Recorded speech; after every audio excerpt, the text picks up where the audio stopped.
Hi everyone, it's Debbie Mirza, the author of the Covert Passive-Aggressive Narcissist. Today is a big topic and it's a highly emotionally charged topic, but it is so important. I actually dedicated a whole chapter in my book to it because I believe it is so important. And it's something that people rarely talk about because there is so much shame attached to it. When I was interviewing people as part of my research, one woman I talked to, she said, "Please talk about this," because in her research, and a lot of people when they're researching narcissism, a lot of videos you see and a lot of information you get say these people are amazing in bed. And there's actually a type of narcissist, I think called somatic, that it's all about sex for them and their body and everything like that. So covert narcissists are a different animal when it comes to sex. It is one of the top ways that they gaslight you. And the same principle applies to all narcissists, and that is sex is all about them and really has nothing to do with you.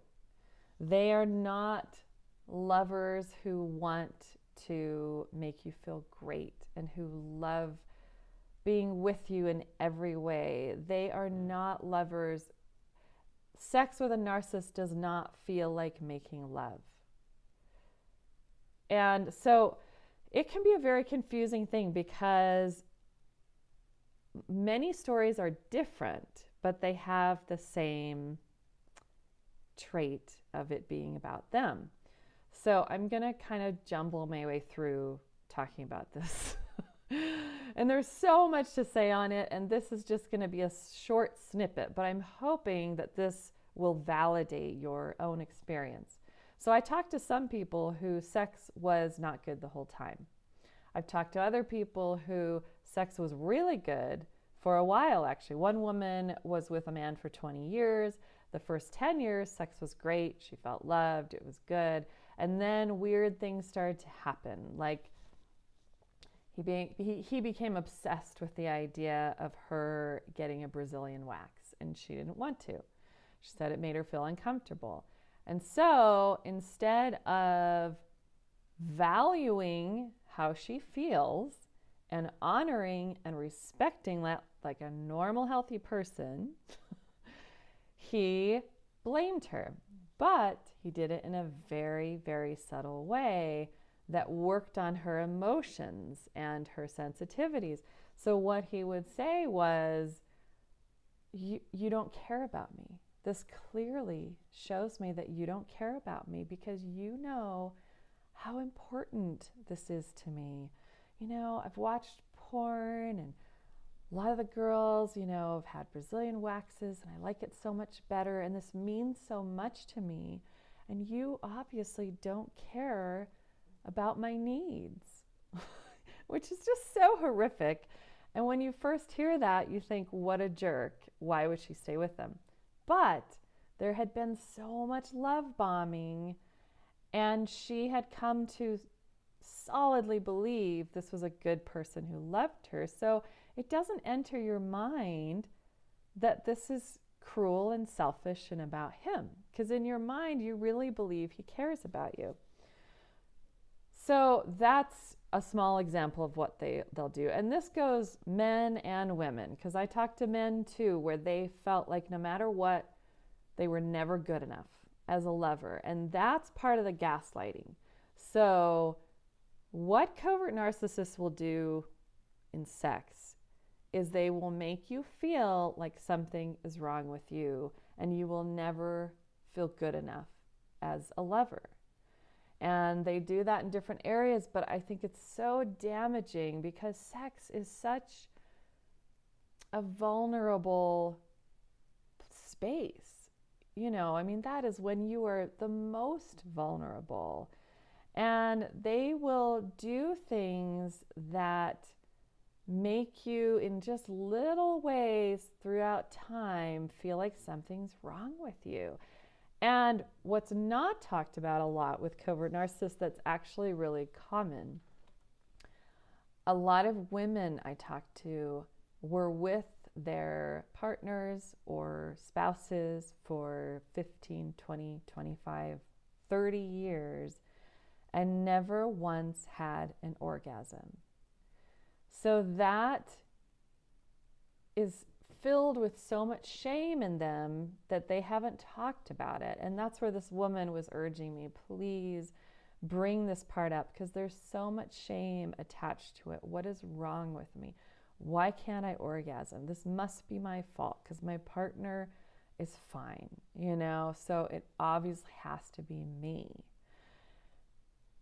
And a fun story with this woman, one woman I talked to, she didn't orgasm for a very long time. And then after they split up, she met a man in another country and had feelings that arose in her that she hadn't felt in decades. And she had just come to the conclusion that she was asexual. I guess, she just thought, I guess I'm just not a sexual person, which is so common because your body is smart. That's why this happens. A lot of people who can't orgasm, it's because their body is picking up this person is not safe, because they are not safe emotionally, the covert narcissist. And so your body picks up when it is in dangerous territory and it does not want to open up, and you do not feel relaxed around this person.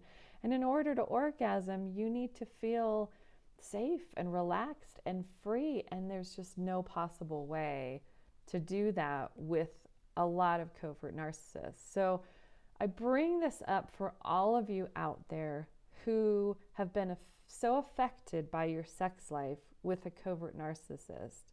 And I want to tell you, there is nothing wrong with you. You are a sexual being. We are all sexual beings. But for a lot of us, that part gets shut down for good reason, because your body is trying to protect you. That's what happened. And so much gaslighting happens, and know that there is nothing wrong with you, and that someday you are going to meet someone and be with someone, and you're going to see it is totally different, because there are men and women out there just like you who have sex that feels like love. And that's what you deserve. You deserve a fantastic, amazing experience, and you will get it. And I'm grateful for you that you're out of whatever relationship you were in. I'm guessing you're getting out or out of it if you're watching this video. So I felt like this was a really important topic to cover. I talk a lot more about it in the chapter. In fact, there's an exercise in the book that when I was doing these interviews, being a coach, I tend to see things like puzzle pieces, and I see how things, see how my neck's getting all red. Whenever I talk about emotionally charged things, that's what happens. So if you ever see that on my videos, that's what's happening. So anyway, yes, I started to see these pieces come together that were showing me a puzzle. You know how when you have a relationship with a covert narcissist, it's really hard to figure out what is the truth of this relationship. Did this person ever love me? Was there manipulation? Was there control? Because you can be with someone like this for years and not see it.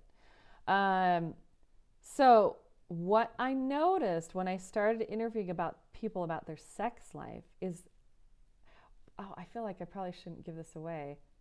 But anyway, your sex life is a great barometer to point you to the truth of the relationship, basically. And in the chapter, I have an exercise that you can write out that will help you solve the mystery of this relationship.